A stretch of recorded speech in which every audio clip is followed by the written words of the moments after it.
my next question, which is, I think, really important for engineering leads who are watching this. You mentioned that when you came into Talimabad, you also organized the structure or how people communicate. So, from just a perspective of high performing teams, how how do you approach them given different business contexts? Yeah. I think, and this is one of the things we were talking earlier about consultancy versus product. Hmm. And I feel one of the biggest differences, aside from the mindset, is how the teams work. So when in Sastadet, when I was working on building the teams there, it was understood that if you had a isolated engineering department, an isolated product department, and an isolated CS department, it's not going to work.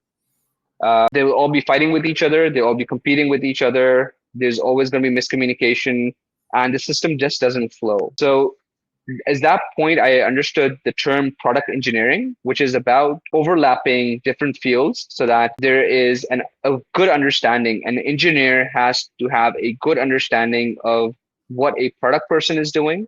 They need to have a good understanding of what a CS person is doing. So much so that we would send engineers down to the call center and have them take calls so that they could understand what is it about when we're speaking to customers, what sort of questions they're asking, how are they asking, what are the challenges that are happening. And the same thing has followed here in Talimabad, where we have, again, many different departments. We have the customer support, we have ops, we had obviously pedagogy, which is digital learning, we have product, we have engineering.